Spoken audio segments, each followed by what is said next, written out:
Welcome to the Develop Yourself podcast, where we teach you everything you need to land your first job as a software developer by learning to develop yourself, your skills, your network, and more. I'm Brian, your host. Welcome to another episode of Office Hours, where I will answer questions from viewers that have submitted their questions. And by the way, if you have a question you want me to answer and include your name, you can be anonymous, you cannot be anonymous, whatever. You can drop a question using the link in the show notes below. And without further ado, let's get right to it. I appreciate all the people asking these questions. As I might have said in a previous episode, I've done somewhere around 600 different 15-minute conversations with developers from all around the world. I've been writing software professionally for about the last 11 years, and I also run a coding mentorship program called Parsity. But what I really like is when I get these questions from people, because they're often about things that I speak to people individually about, or they're questions that I'm like, oh, that's a really good question, and that's something that I haven't yet talked about on the show. So let's get right to it. First question is from Simon. Says, hey, I'm a self-taught student from the free online Harvard University. Very impressive. He got a free certification. He says, hey, I know that some companies use an ATS machine, basically an applicant tracking system, to go through resumes faster to get the best applicant. Do I lie about my school experience and say I have a degree to at least have a shot at an interview? Or if they ask me about my scholarship, just be honest and say that I only have a certification and that I only wanted to bypass the ATS machine. Or should I just be honest from the start on the resume and write that I'm only certified? So basically you went to this free online version of Harvard and they have the Harvard name attached to it. And you're wondering, hey, do I just kind of fool the system and just say I went to Harvard and hopefully get an interview? I can almost guarantee that putting Harvard on there will probably get you an interview. I can also almost guarantee that once they find out that you were less than truthful about that, that will be the end of that interview. Don't lie. I met a few people. I've met more than a few people, and actually one person that I officially mentored a few years ago that completely lied on their resume. They made up experience, and this person actually got a job at a really big tech organization. I was shocked. This was also right after the pandemic, or kind of during that weird time in the pandemic where people were just hiring software developers at scale that you've never seen before. And this person didn't last. Not only did they find out that he was lying, but he was fired for poor performance at work.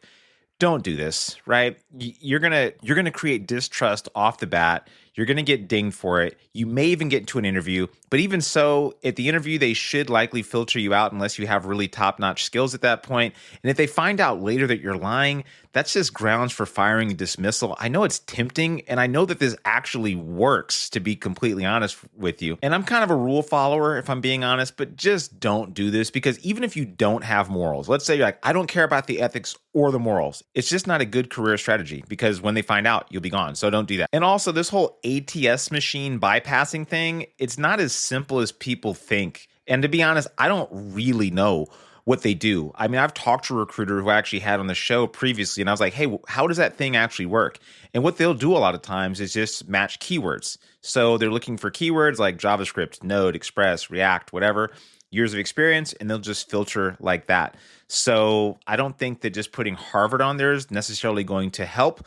I can tell you as a hiring manager in my experience that seeing somebody from a really top-notch school made me take longer on their resume, meaning I gave it more attention, but it didn't mean I would just bring them in. I would just look at what did they do? Because if you went to Harvard, but you studied Java, or you've worked as a Java developer and we're hiring for React, it doesn't matter, right? The title made me pause for a little bit, but it didn't make you get the interview. So yeah, long story short, don't lie, be good, use your brain, do good stuff, and it may take you a little bit longer, but you'll have an actual career rather than just a hustle if you don't lie. Next question comes from somebody named Timo or Timo. I'm currently learning the basics of coding, and I'm trying to master as much as I can. I've been telling people that I can make websites for them, but I also let them know that I'm a beginner, and it may take some time.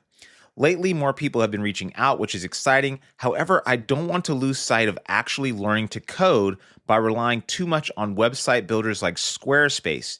Do you think using these tools still counts as real experience? And would this be something I can mention to companies as work I've done? And why do I sometimes feel like it's cheating, even though I know it's not? So at Parsity, a lot of mentees go this route of building websites for other people. We've had people do it for their local church. We had a person famously do it for a local barbecue, and it ended up being this really cool project, and they got hired basically from that project. We've had people do all sorts of things for their friends, family. I've done the same thing too. I think this is a wonderful experience. And I will say this, you're learning about business when you're doing this kind of thing. And you're also learning about how to talk to customers. And you're picking the right tool for the right project. Oftentimes that means using a template. Sometimes it means using Squarespace. If you go to the parsity.io website, I'm using a tool called Kajabi. I didn't hand code any of it. In fact, I migrated from a hand coded version of our website to using Kajabi because I don't necessarily want to use my business time to write code. That being said, all experiences are not created equally, right? So if you're building these sites with Squarespace or some sort of like drag and drop tool, is that experience that's really going to lend itself to credibility on your end? Probably not. Now, if you're building this from scratch, or at least you're adding some sort of customizations or going further into the tools than a regular user could, then yeah, that could count as experience for those particular roles. Like, let me explain. There's always been a demand for Shopify developers, right? These are people that really know the platform and they understand the code underneath Shopify and they understand how the APIs work and all this stuff I don't really get, honestly. Now, those people are very hireable. Would I call them JavaScript developers or like just traditional software engineers? Probably not. Like we have WordPress developers. That's actually a way better example. We have a lot of WordPress developers. They're still in demand. People still need WordPress developers. Are they software developers? Yeah, for sure. Now, can they work on like any software if all they know is WordPress? Probably not. So if you're getting really good at these tools, it could make you really good at these tools. Would that transfer or translate into like quote unquote traditional software engineering? Likely not. So it depends on what you're trying to do. If you're going for roles where those specialties are needed, like Shopify developer, WordPress developer, Wix developer, if that's a thing, then yes, this is completely useful. Now, if you're going for roles like full stack TypeScript developer, then probably not. Now, if you're trying to start a business, then that's a whole other bag of beans, and this is probably what you want to do. You're more concerned about actually giving people a product that they can use rather than the art or the craft of building the thing.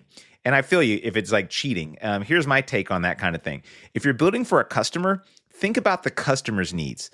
Oftentimes that means you'll have to hand code a solution. A lot of times that means taking something that works out of the box. So it's a fine line between like how much are you building for learning or how much are you building to satisfy your customers, which is one of the reasons why I always have a side project myself and that I recommend people who want to learn also have a side project, because that way you are in charge of your own learning path and you can over-engineer it and you can add all the cool bells and whistles that you want, and you're not worried about a customer being like, well, why are you using Next.js, React, and Kubernetes clusters for this website I want, And you're like, I just wanted to learn. It's not a good thing. No customer wants to hear that. Hope that's helpful, and I hope that you do have a side project. And of course, I have all sorts of opinions on how you should build and what you should build, but ultimately, you need a side project with the sole purpose of learning some technologies that you want to learn that will help you become more marketable. That's the main goal of any side project, especially if you're trying to get that first job. Next question comes from Isaac. It says, hey, Brian, my dad sent me a couple of your podcasts. Hey, thanks to your pops. And he sent me a link to the Inner Circle program. I just finished my first year in computer science. I have friends who are a couple years ahead of me, and they already have dev jobs before finishing their degree. Very interesting. They, like me, didn't pass the 202 class the first time through. Your Inner Circle program describes mindset and lifestyle training. Do you think your program would fit a comp sci major whose dream is to get an internship while in school? To be completely honest, if I take off my business hat and think, would it actually help you out in your particular situation?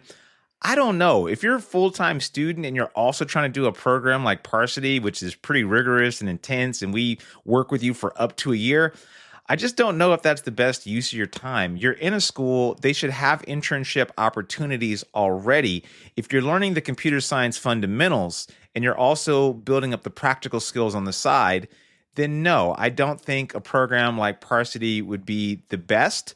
But if you're looking for somewhere where you can like align your habits and lifestyle to learn faster, more efficiently, do some market development and get like a tried and true plan on how to do that, yes, it could be really good. I think you need to be realistic and understand that this program takes up to 20 hours per week. And in addition to school, as a younger person, which I assume you are, you may find yourself a bit overwhelmed.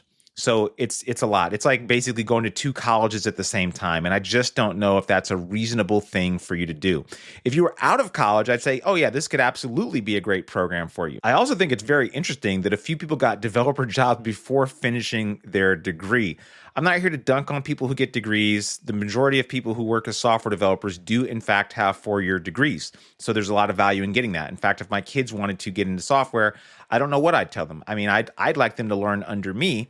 But if they went to a 4-year institution and got the degree, I'd say that's probably a good use of time too. But to be honest, I think you could just kind of skip that and go right into working in a startup if you learn the practical skills you need to.